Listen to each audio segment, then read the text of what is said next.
When humans try to change or do things from the natural way Allah has created us, it leads to problems.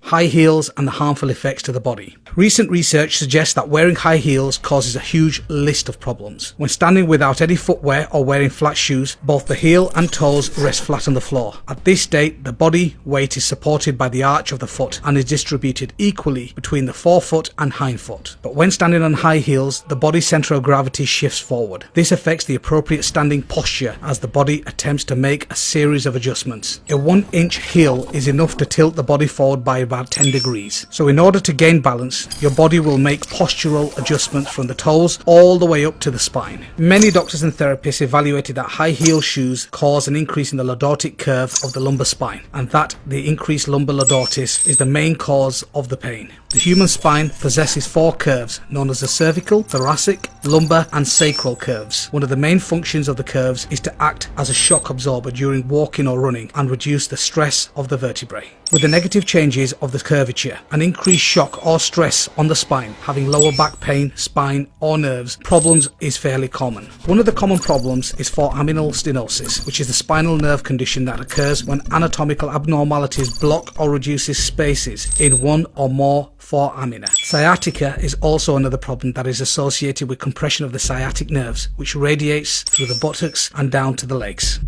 Statistics collected in the US show that more than 20,000 women visited the hospital or podiatrist due to the falls or sprained ankles alone, and that the high heels are one of the biggest factors leading to foot problems in women, with up to a third suffering permanent problems as a result of prolonged wear. Osteopathic physicians explain the common medical problems associated with prolonged high heel wear. High heels. Wearing high heels and continually bending your toes into an unnatural posture can cause a range of ailments, from ingrown toenails to irreversible damage to leg tendons. Additionally, cramming your toes into a narrow toe box can cause nerve damage and bunions.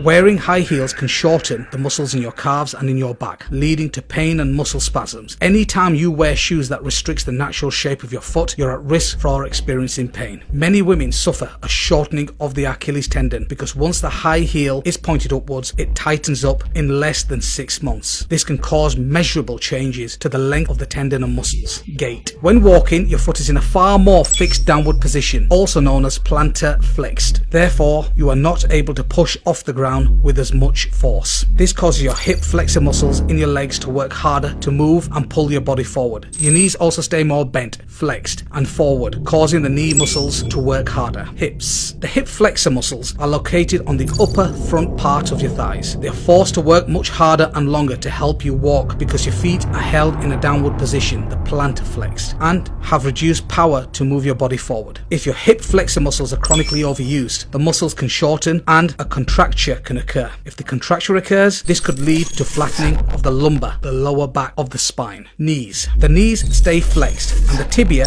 turns inward when wearing high heels. This position puts a compressive force on the inside of the knee, also known as the medial, a common site of osteoarthritis. High heels increase the distance from the floor to the knees and can result in increased knee torque, which can also lead to osteoarthritis. Ankles. High heels limit the motion and power of the ankle joints. The calf muscles are shortened because of the heel height. The shorter muscles cause them to lose power when trying to push the foot off the ground. The position of this ankle may cause a shortening, a contraction of the Achilles tendon. This can increase the pull of the Achilles tendon, where it attaches on the back of your heel bone, and can cause a condition called insertional Achilles tendonitis. The feet. With the foot in a downward position, there is a significant increase in the pressure on the bottom, the plantar of the forefoot. The pressure increases as the height of the shoe heel increases. Wearing a 3¼ inch heel increases the pressure on the bottom of the forefoot by 76%. The increased pressure can lead to pain or foot deformities such as hamper-toes, bunions, bunionettes, which are also known as Taylor's bunions, and neuromas. The downward foot position, the plantar flexion, also causes the foot to become more supinated, meaning turned to the outside.